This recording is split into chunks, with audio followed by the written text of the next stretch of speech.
Hey guys, welcome back to another video. I'm actually outside today because I have my bread maker going and I've been cooking like all morning for the construction guys, so my kitchen is quite a mess and I wanted it to be quiet, but if you can hear the construction in the background, that's also going on, so not really you know, I just don't really have a super quiet space to talk to you guys. But today we are going to be doing another meal plan for maximum weight loss. So in these videos, I like to focus on calorie density to show you guys that you truly can eat more and weigh less. And that is all about not calorie restriction, but all about eating large volumes of food that can fill you up, where you feel full and satisfied and you don't feel like you're starving on a diet. So we want to focus on low calorie density, lots of vegetables, rice, beans, potatoes, fruits, vegetables, all the good stuff, beans, lentils, all that good stuff to keep us full and satisfied. And it makes it a lot easier to lose weight. I have lost 70 pounds eating this way, and it's all just about consistency and doing the best that you can from where you're at, and doing this from a place of love as well. So today in the video we are going to be making some really simple but also delicious oatmeal that I'm going to kind of show you a few ways to jazz it up.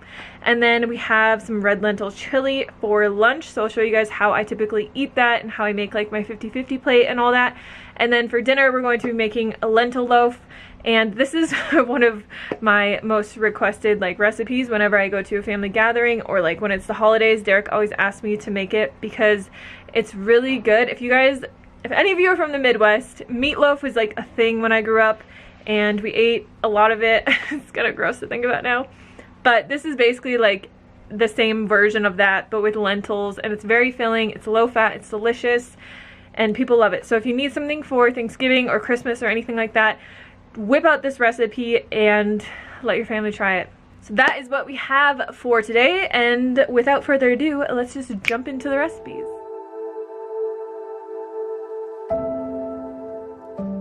Hey guys, so for breakfast today we're actually going to be making next level apple oats. That's what I call them, because I invented or discovered, I'm not sure if anybody's ever done this before, but the other day I bought this tea at Safeway and I was drinking it and I'm like, this reminds me so much of this like delicious oatmeal that I used to have. So I thought, why don't I just take my boiling water and put a tea bag in it and then cook my oats in it, and it is delicious.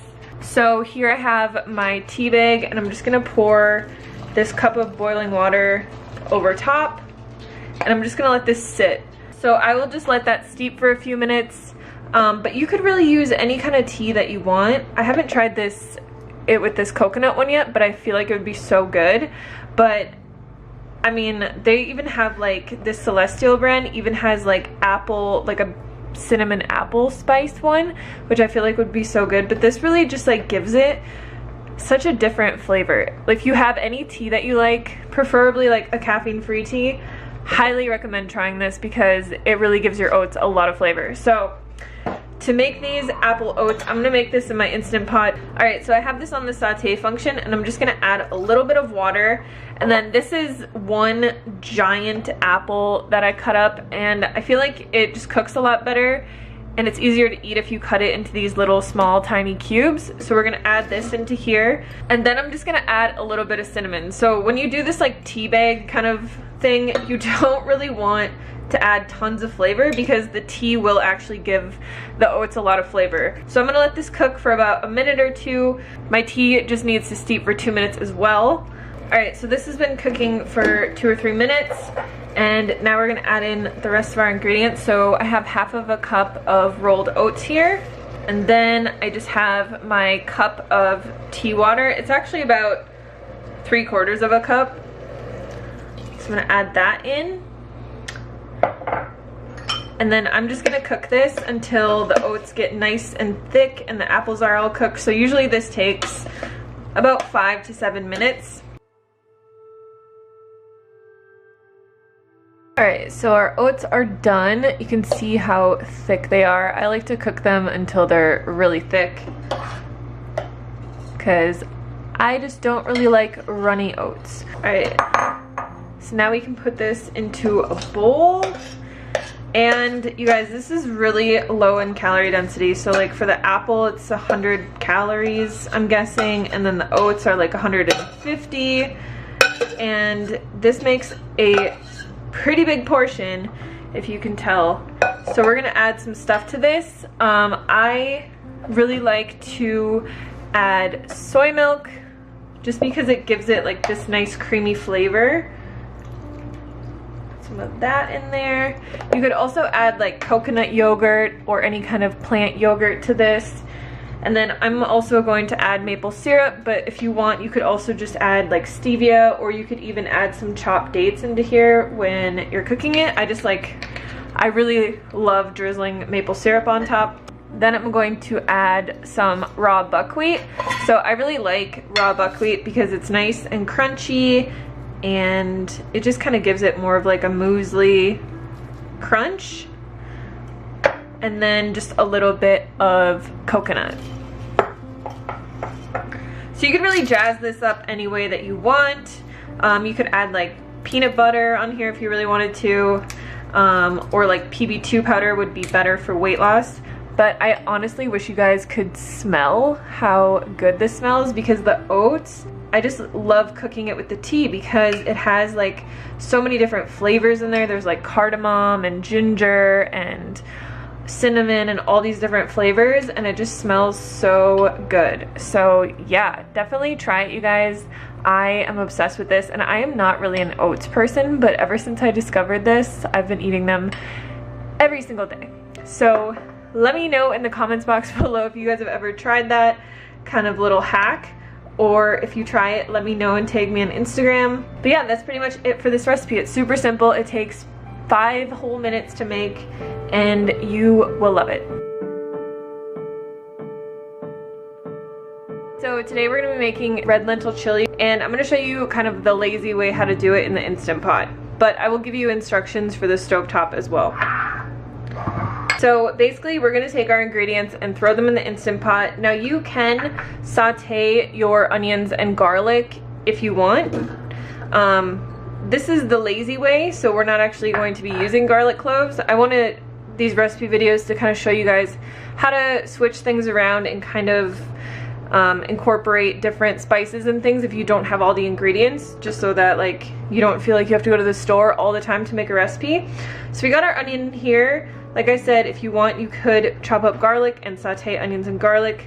We have our bell pepper. We have 1 cup of red lentils. Now I buy organic. I never really rinse them, but you can rinse them if you want. We also have a can of fire roasted tomatoes. This is a 14.5 ounce can. So I like this recipe a little bit extra tomatoey. So I like to add either some tomato paste or like some strained tomatoes like this. So I'm gonna add some strained tomatoes. You could add the tomato paste, but I don't have tomato paste, so I'm just gonna add this. And then we're going to add in a teaspoon of paprika. This is like basically gone. Got a teaspoon of chili powder. And then we're gonna add a teaspoon of garlic powder.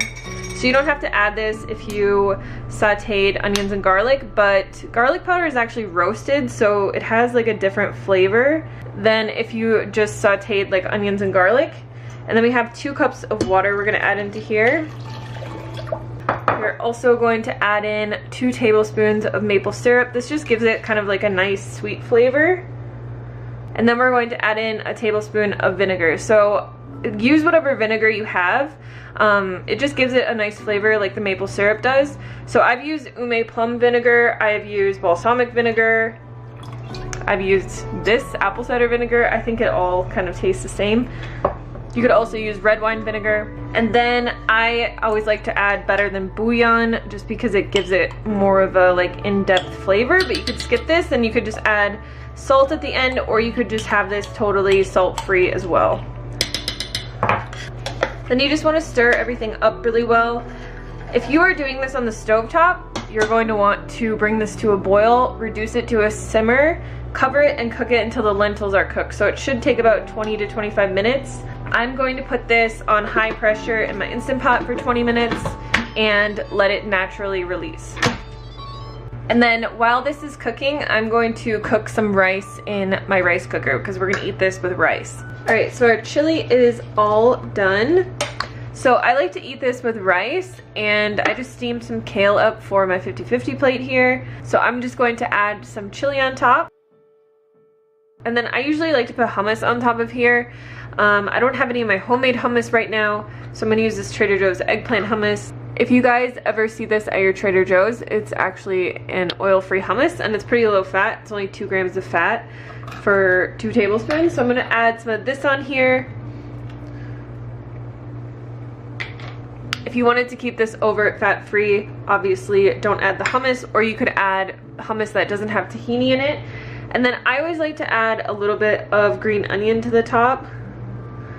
This is just how I like to eat it. And then I always add hot sauce on here as well.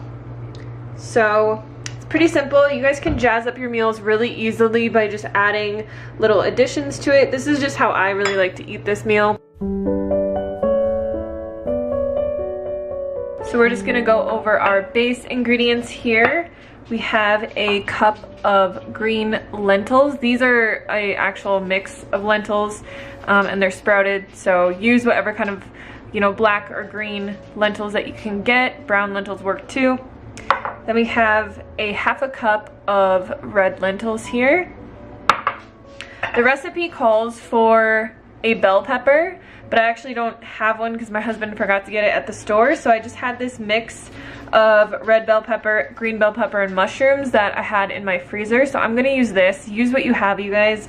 A lot of these recipes are very flexible. You can kind of swap out lots of things. So mushrooms are actually really good in this recipe because it makes it very meaty.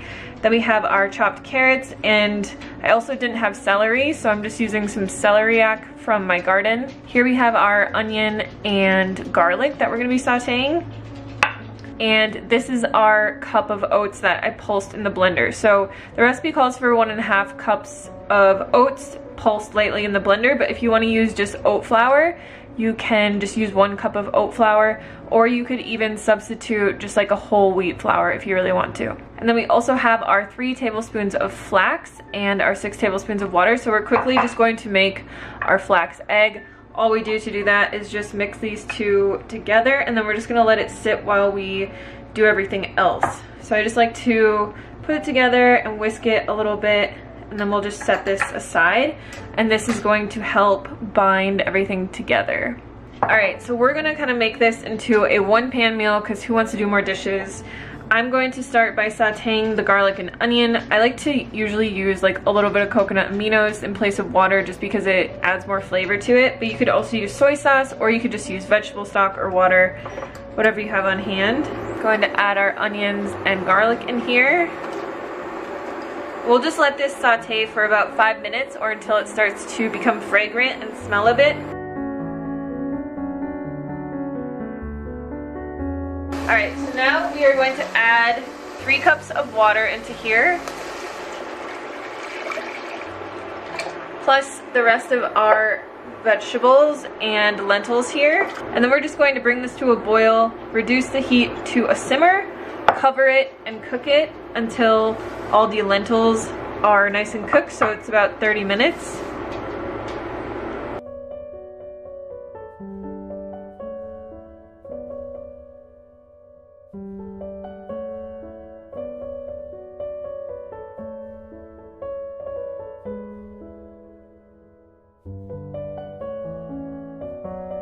All right, so now that this is done, what we're going to do is first add our flax egg into here. So see how like gelatinous this has gotten? It is so thick. And this is just gonna help bind all of the lentils and everything together. So add that in. So then we're going to add in our seasonings. Here I have some thyme from my garden. If you guys ever have fresh herbs in your garden, use those over dried ones because they're so much more pungent and flavorful. And then I have Italian seasoning, fennel, onion powder, and a little bit of cayenne because we like it kind of spicy. So we'll add that in. You can leave the cayenne out if you want. The fennel is what gives it a really nice meaty kind of flavor. So if you guys want this smoky, This isn't actually in the recipe notes, but if you want, you can add a little bit of smoked paprika or some vegan Worcestershire sauce. I always say that wrong. Or you could also add in a teaspoon of liquid smoke. So I'm just gonna add in some of this vegan Worcestershire sauce, however you say it. And then the last thing that we need to add in is our oats. So just add them slowly, especially if you're using like a whole wheat flour, but this should be pretty thick at the end. And all of this is just gonna help it bind together really well. And just mix it together until you don't have any more dry spots. So this recipe, we actually didn't add any salt to it, but if you enjoy salt in your diet, you can definitely add a little bit of salt. I like to add salt at the very end of my cooking because if you add it while it's cooking, it really dissipates a lot and you get a lot of the sodium, but you don't get a lot of the flavor. So just add in a little bit of salt if you want. I would add about a teaspoon and mix it in really well. And then all we're going to do is transfer this to a loaf pan. So you just want to use a non-stick loaf pan and transfer this in here, and then we're going to bake this for 30 minutes on 350 degrees. I like to always use the convection option on my oven. So if you guys have that, use it because it helps everything cook a lot more evenly. If you don't have it, don't worry about it. It's not a big deal. We're gonna put this in here and then just really kind of like smush it into the corners and make it as even as you can. This will dehydrate a bit because we're gonna cook it uncovered, but you just want to press it all firmly together. And we're gonna cook this for 30 minutes and then we're gonna take it out after 30 minutes, put our ketchup on top, and then glaze that for another 15 minutes in the oven. And that's pretty much it.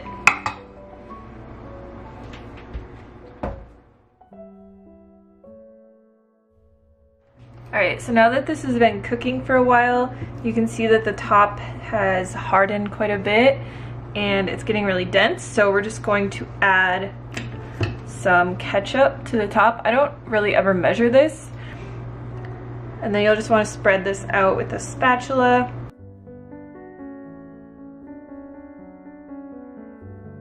And then all we're going to do is just put this back in the oven for another 15 minutes and let the top caramelize. Alright, so this is all done. I've had it sitting here for about 30 minutes. You want to let it rest for a bit before you cut it. I just kind of made it look pretty. With this thyme on top, you can cut into this bad boy. And I'll show you guys a piece. And there you go. So I will usually put a side of mashed potatoes here or like potato fries. You could also eat this with a salad, but it's really simple to make. It's really thick, if you guys can see like the piece on the side, and you guys are gonna love it. Alright, that is it for today's video. I hope you guys try these out. I hope you love them. I will leave all the links and everything down below as always for you guys. And just remember to take your time with this. Don't strive for perfection. For me, like personally, I've learned a lot even from just losing the last 20 pounds again when I gained weight back. And what I've really learned is just to, like, I've found out who I am and what my tendencies are and what my personality is like. And I'm a Libra, so I really have to strive for like balance. And I've always tried, ever since I've basically started this channel, to be like really perfect with my diet and always eat clean and never eat like anything outside of those parameters. And personally, I've found over the years that like I just cannot do that. So for me, what works best is to do my absolute best as much as I possibly can. And for me, that's like 5 to 6 days per week. And this is how I lost the last 20 pounds as well. Focusing on calorie density, so having that 50-50 plate, joining, you know, the Eat Your Veg Challenge is the first week of every month. You guys can always join that as well. It's a really great jump start that me and Kiki share with you guys, and just to inspire you and to motivate you to eat more vegetables. But you're also lowering the calorie density of your food so much. So for me, like losing the last 20 pounds, this time I really took like a very balanced approach to it, and I didn't try to be like super perfect all the time. And I think that it really helped me because I can be really strict with myself for most of the time, but I need to also be lenient with myself and have realistic expectations for my life and like going out to eat and things like that. So I found just like a few little tips that really helped me, and one of those is to never take anything off the table. Like obviously I'm vegan, I will always be vegan, I'm an ethical vegan for the animals, but for like oils and processed foods and stuff like that, if I say like I'm never gonna eat those foods again, it's like the first thing that I want to do. So I don't take anything off the table anymore. I tell myself I can eat whatever I want to eat, but I keep calorie density always in mind. So like if my husband is eating a bag of chips and I'm like, I really want some of those chips, I will grab like a tiny little bowl and I'll fill the bowl up, and you know, there might be like 1 serving of chips in there. I'll have those chips, I'll eat them really slowly, and then I find that like totally satisfies my craving and like it's gone. And what I found is like if I don't allow myself to do that, like once a week or twice a week or whatever, then when the time comes where I'm at like my breaking point, I eventually just end up buying my own bag of chips and eating the entire thing, and it just kind of turns into like not a good thing. So always kind of check in with yourself, see where you're at, like see if there are things that you're craving. Maybe you can replace those cravings. Like a lot of times I don't really eat like tortilla chips because I can make them in a healthy way. Like I will always make my oil-free cut up tortillas with lime juice and salt on them, and usually that is just like my go-to. But like potato chips, I sometimes kind of cave with those, and I feel like there isn't a good replacement for those. But there's so many things that I find that are just like very easily replaceable, and it's not like a huge sacrifice to make the healthier choice. So I always keep that in mind, and always just keeping calorie density in mind. And if I have something that is very calorie dense, I have a very small portion of it, and then like I fill up on my healthy fruits and vegetables. So the last tip that I'm going to tell you guys, because I know the holidays are coming up, I know Halloween is coming up and Thanksgiving, all these things, and you're probably going to want to eat foods that are like off plan. So a strategy that works for me when I'm going out to eat with my husband, which we only do like maybe once a week or once every other week, but instead of like going there and being really hungry, and you know, sometimes you go to a restaurant and people will say like, oh, just order a side salad and eat that first, or order like a side of vegetables or 5 sides of vegetables and eat that first. A lot of times it's expensive because you're ordering a salad with absolutely nothing on it and they're still going to charge you the same price, or you're ordering like 5 or 6 tiny little sides of steamed vegetables. So what I actually do now, and what I did to lose the last 20 pounds, was I would basically just make like 2 pounds of steamed zucchini or steamed broccoli, and I put a little bit of nutritional yeast on there, maybe like a little bit of salt or lemon juice, and I would take that with me in the car on the way to the restaurant. Well, we live an hour away from most restaurants, so I would just like munch on that the whole time, and by the time that I got there, I was like, my belly was full, but I still wanted to have that like vegan burger or those vegan cauliflower wings or whatever it was. But I found myself, when I put this tactic into place, I found myself having like half of a burger, or like maybe 2 cauliflower wings, or like 3 or 4 fries, instead of ordering a burger, cauliflower wings, and a whole basket of fries to myself. Just being able to kind of think ahead and plan ahead and still enjoy all the things that you want to enjoy, but just knowing that like obviously a vegan burger and deep fried cauliflower wings and deep fried french fries are very calorie dense. So the way that I just kind of tackled that problem while still enjoying my life and going out to eat was by filling up on low calorie density foods on the way there or before I left. So that's just a little tactic you can use if you're going to like a Halloween party, if you're going to Thanksgiving with your family, Christmas dinner. Just eat a bunch of veggies before you go. And I feel like steamed veggies are the best. So I feel like they're just more filling than like a salad. So I usually always just go for broccoli or zucchini, and I will just make like 2 pounds of that, and then I'm done. Like I can really truly sit down at dinner at a restaurant and eat to satisfaction because I'm truly not like that hungry. So I hope this video is helpful for you guys. I hope all the tips were helpful. Leave any comments or questions or video ideas down below, and I will see you guys on the next one.